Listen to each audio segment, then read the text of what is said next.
Teman-teman sekalian yang dirahmati Allah Subhanahu wa taala. Malam ini kita bicara tentang salah satu di antara inti dari iman kepada Allah Subhanahu wa taala. Bisa dibilang hampir semua cabang iman itu intinya adalah sabar. Kita bicara amal soleh apapun dalam Islam, intinya juga sabar. Kita bicara tentang realitas hidup, intinya juga sabar. Dan bahkan kalau kita bicara tentang apa jalan untuk masuk ke surga, banyak.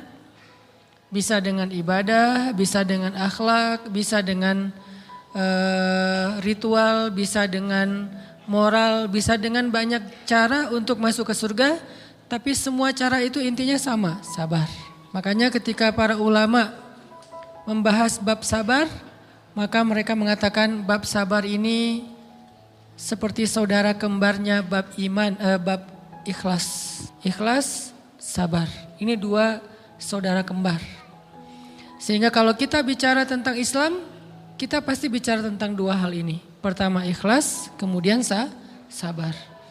Ikhlas dan sabar ini nanti menjadi modal kita untuk istiqomah sampai akhir hayat kita. Maka pada malam ini kita akan ngomongin tentang masalah sabar.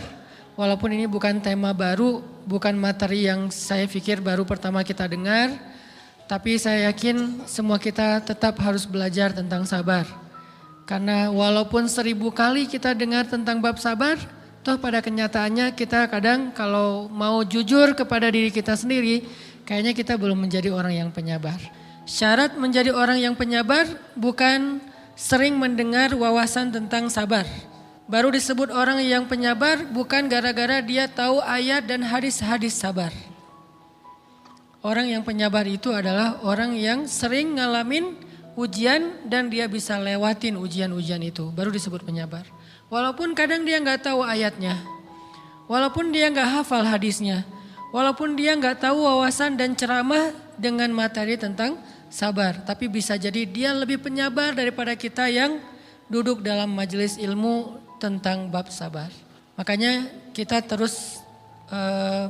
butuh terus untuk belajar sabar, di-refresh lagi dengan kajian-kajian kayak gini. Mudah-mudahan dengan sifat sabar kita akan mendapatkan banyak kebaikan dari Allah Subhanahu wa taala.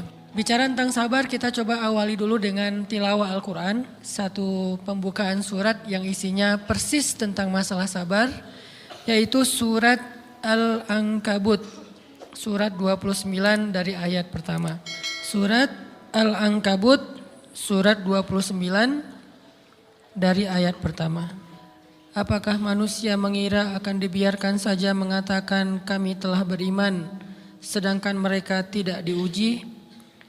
Dan sungguh kami benar-benar pernah menguji orang-orang sebelum mereka sehingga Allah Subhanahu wa taala memperlihatkan siapa orang-orang yang benar keimanannya dan Allah memperlihatkan juga siapa orang-orang yang pendusta. Terus kita loncat ke ayat 10 surat yang sama.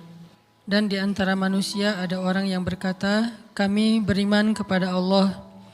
Namun apabila ia diuji di sisi Allah, ia menganggap ujian manusia itu sebagai azab dari Allah. Dan sungguh jika datang pertolongan dari Tuhanmu, mereka pasti akan berkata, sesungguhnya kami ikut bersama kalian.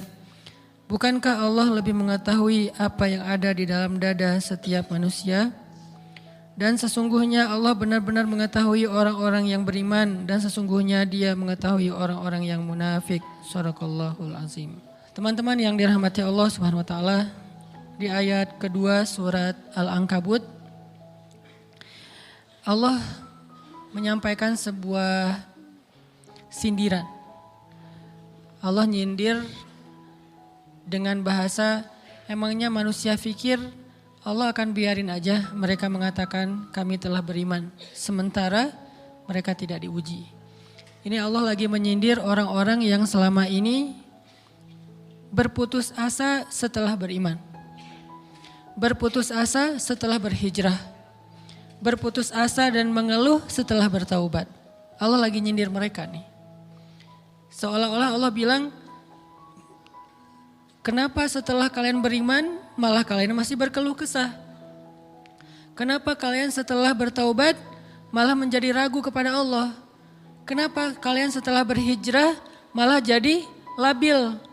Bukankah harusnya setelah kalian menyatakan kami taubat, kami hijrah, kami beriman, harusnya iman kalian makin mantap? Dan bukti bahwa iman kalian mantap apa?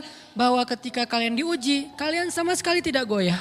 Jadi Allah Subhanahu wa taala seolah-olah mengatakan bahwa ujian adalah tabiat iman.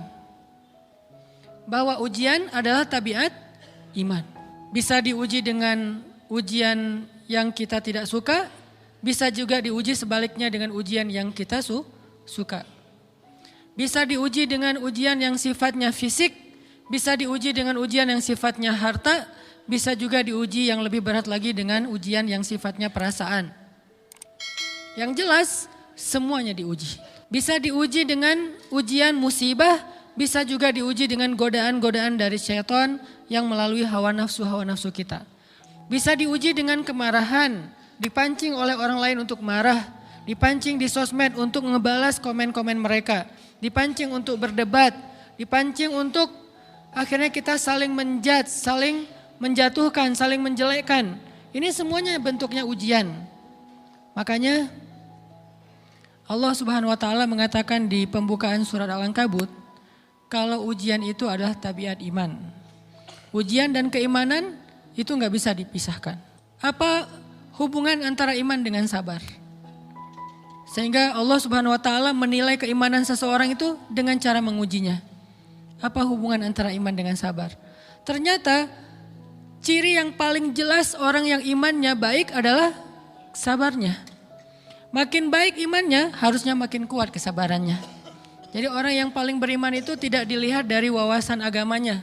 Itu lebih kepada orang yang berwawasan luas, yang ilmunya banyak. Tapi belum tentu orang yang wawasannya luas adalah orang yang paling baik imannya, belum tentu. Bukankah iblis itu wawasannya luas? Dia mengerti banyak hal yang bahkan kita gak ngerti. Iblis ngerti tentang dunia di langit. Iblis mengerti tentang alam yang ada di surga, alam yang ada di akhirat. Iblis tahu, bahkan udah masuk surga. Jadi ilmu iblis lebih banyak daripada kita sekarang. Tapi kenapa iblis malah tidak sebanding antara ilmunya, wawasannya dengan ketakwaan dan kesolehannya? Karena iblis tidak sabar dengan sebuah ujian. Ujian iblis apa? Eksis. Itu ujiannya iblis. Dia udah lama eksis, followersnya banyak. Setiap dia posting, orang berlomba-lomba jadi first like. Setiap dia posting, di repost rame-rame. Di YouTube viral, channelnya tuh paling banyak subscribersnya. Iblis. Coba cari nanti di YouTube, iblis. Ada gak channel? Itu udah viral banget loh, eksis banget. Tiba-tiba datang pendatang baru. Muncul pendatang baru. Pendatang baru ini tiba-tiba melejit. Followersnya langsung nambah, kejar-kejaran akhirnya disalib.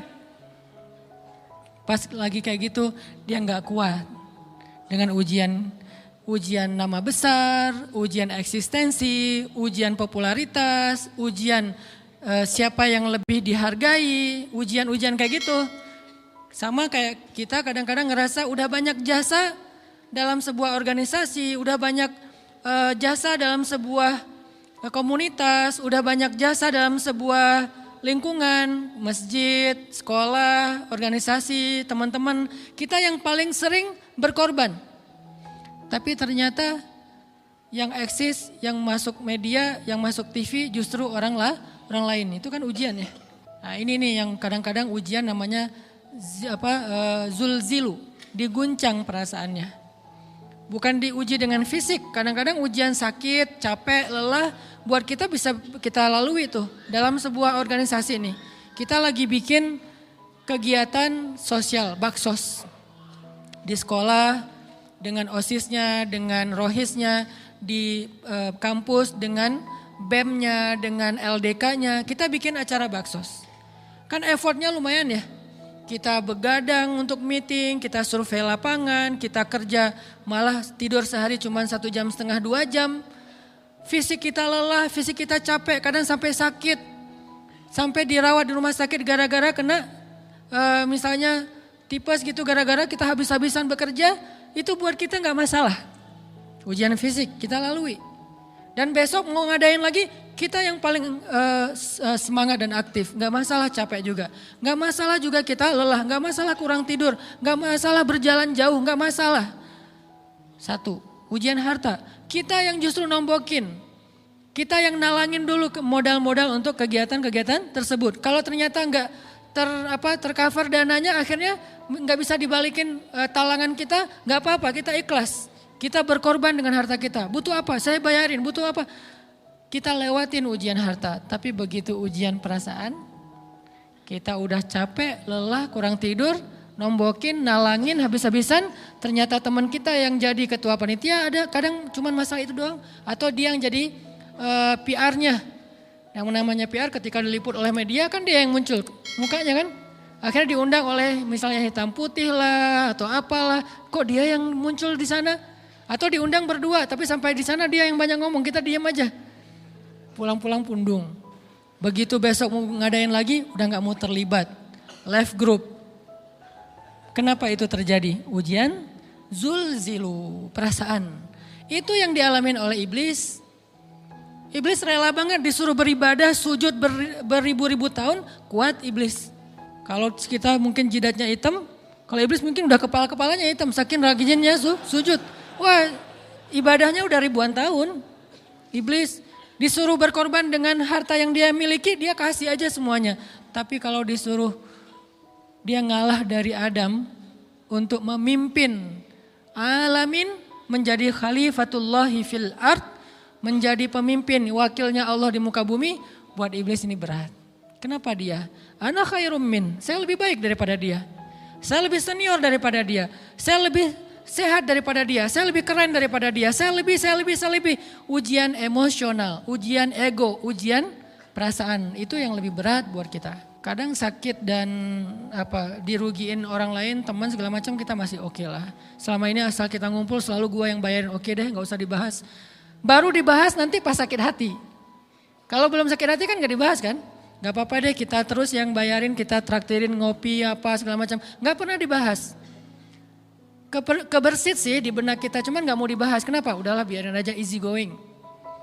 Kemudian kayak kita yang capek harus rempong sana kemari segala macam. Selalu acaranya di rumah kita, akhirnya kita yang bayarin, kita yang rempong, nyiapin segala macam, bebersih sendiri.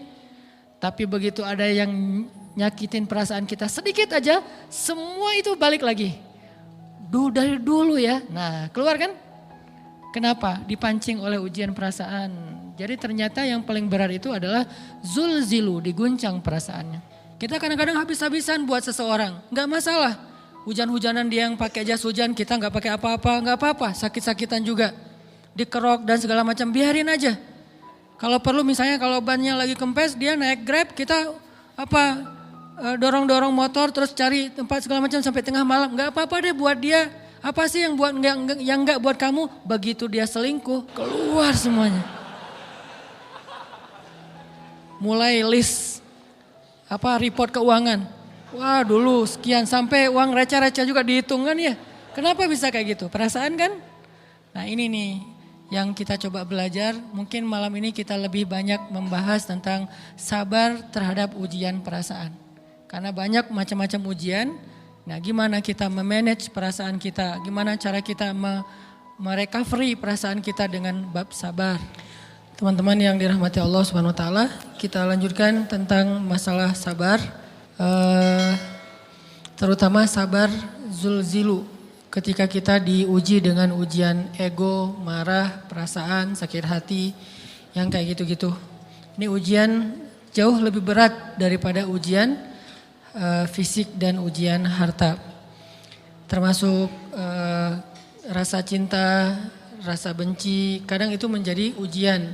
Kenapa ujian bikin kita jadi tidak lagi logis, gak realistis, dan kadang-kadang mengabaikan hal-hal nilai-nilai yang kita selama ini pegang sebagai satu kebenaran.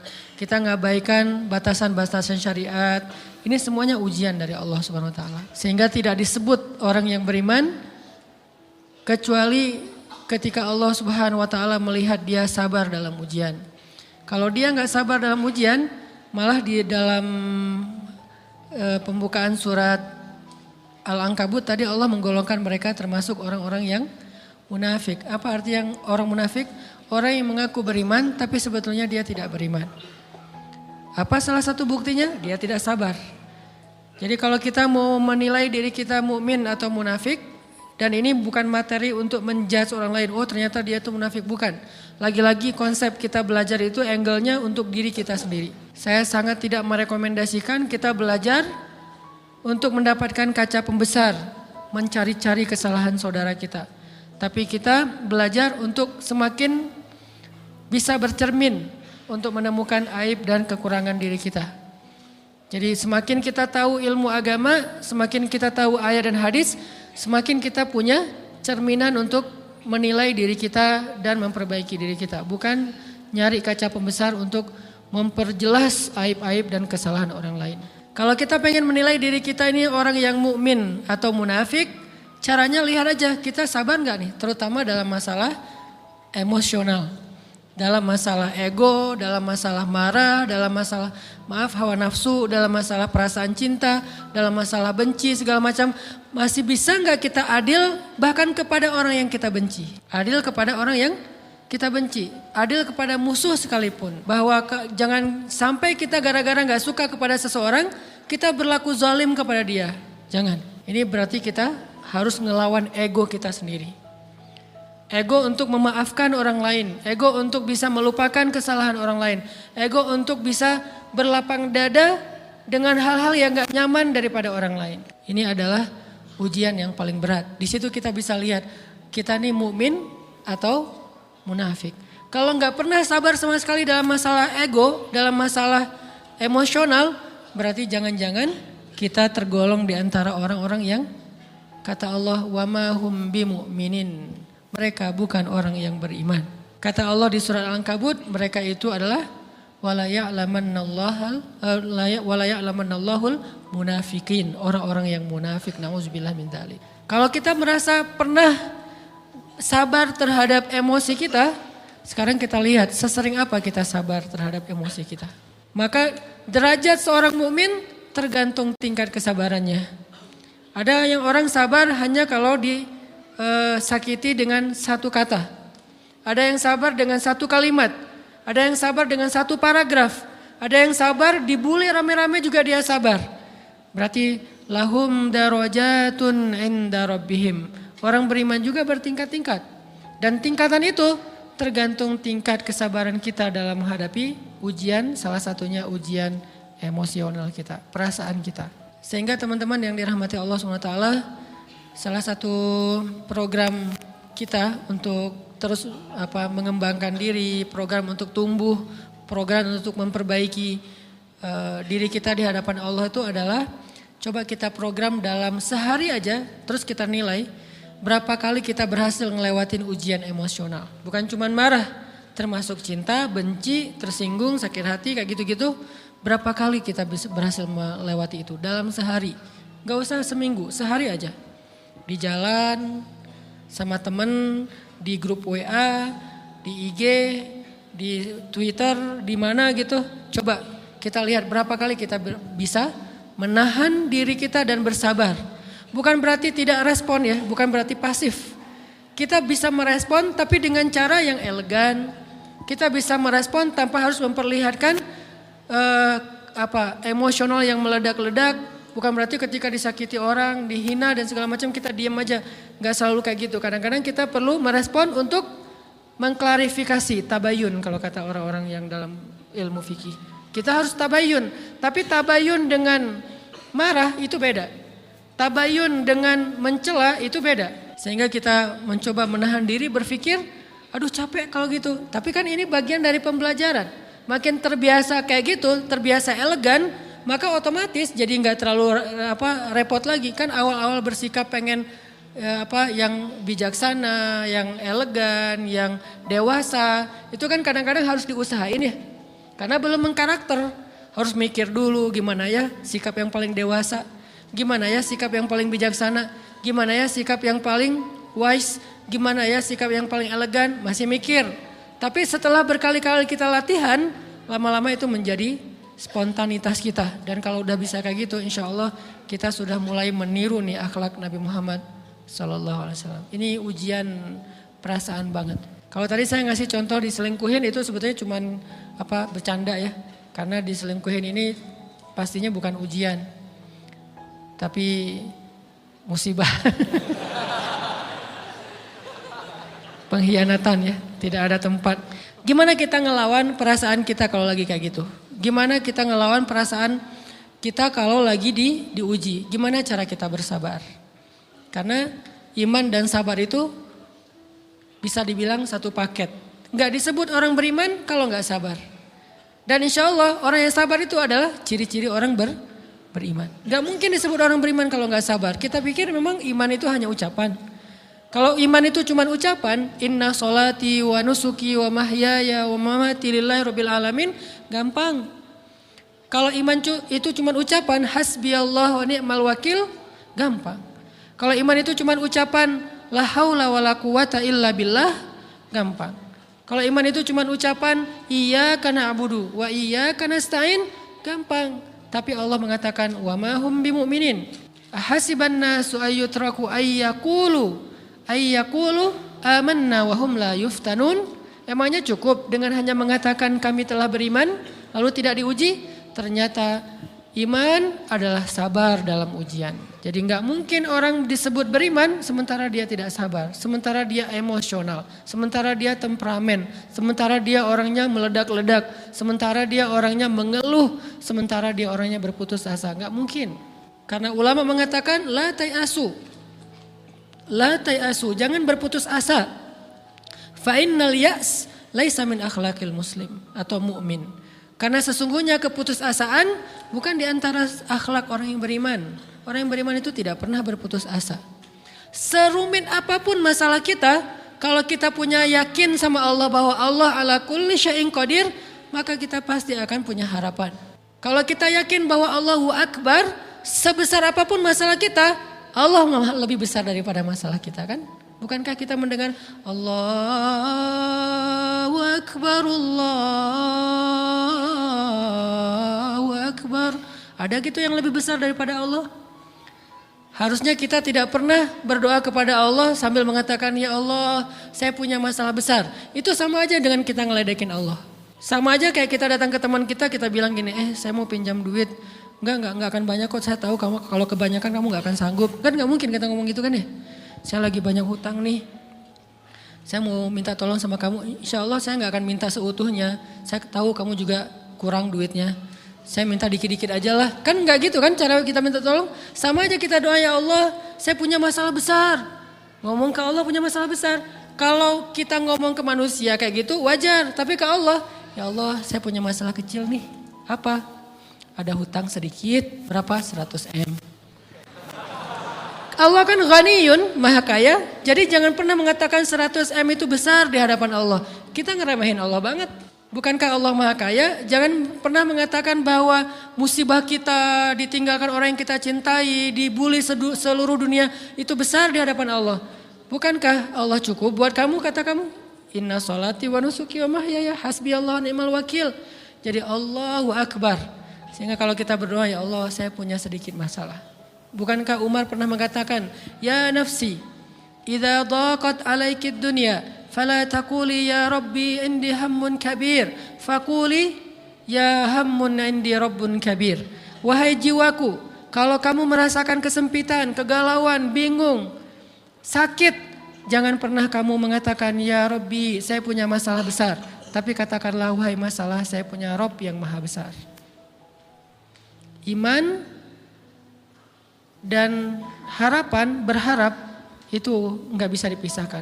Iman dan sabar itu nggak bisa dipisahkan. Iman dan berserah diri atau menyerahkan urusannya, tawakul atau kita nyebutnya tawakal, nggak bisa dipisahkan. Bagaimana kita mau menyebut diri kita mukmin sementara kita nggak sabar ketika diuji dengan perasaan? Alhamdulillah kalau kita selama ini masih bersabar dengan ujian fisik. Ujian fisik yang setiap hari kita alamin apa? Lelah, capek, pulang kerja, pulang sekolah, pulang dari kampus, ngaji. Capek kan? Belum lagi macet-macetan, belum mandi pula. Dari tadi pagi, dari semalam kurang tidur. Dan segala macam, lelah, capek, ngantuk. Kadang-kadang sampai drop kesehatan kita. Kita bisa lalui itu, gak apa-apa capek-capek juga, yang penting saya pengen belajar. Jalan nih jauh-jauh, ada yang dari Sumedang, ada yang dari Lembang, ada yang dari Banjaran, dari mana-mana datang pengen ngaji. Jarak jauh gak apa-apa, macet gak apa-apa, lelah gak apa-apa, habis duit gak masalah. Tapi sampai di sini kesenggol dikit aja sama teman kita, dalam ucapan mungkin, dalam ekspresi kadang-kadang kita senyumin gak dibalas senyum, atau mungkin hal-hal sepele, itu bikin seolah-olah amal kita yang udah habis-habisan tadi jadi berkurang sampai habis pahalanya. Ujian perasaan. Kadang-kadang datang ke sini nggak ada rasa tidak nyaman sedikit mungkin dengan teman kita atau dengan orang yang di sebelah kita, akhirnya kita merasa tersinggung, akhirnya kayak jadi berlebih-lebihan. Di tangga, di pintu, pas keluar, di tempat wudhu, di mana. Hal sepele sebetulnya, tapi mengganggunya bukan fisik kita. Yang terganggu bukan harta kita, tapi yang terganggu perasaan kita nih, rasa nyaman kita yang terganggu. Seolah-olah hilang semuanya. Jadi gak berarti. Ini namanya ujian teman-teman. Mudah-mudahan kita bisa istiqomah dalam masalah perasaan ini.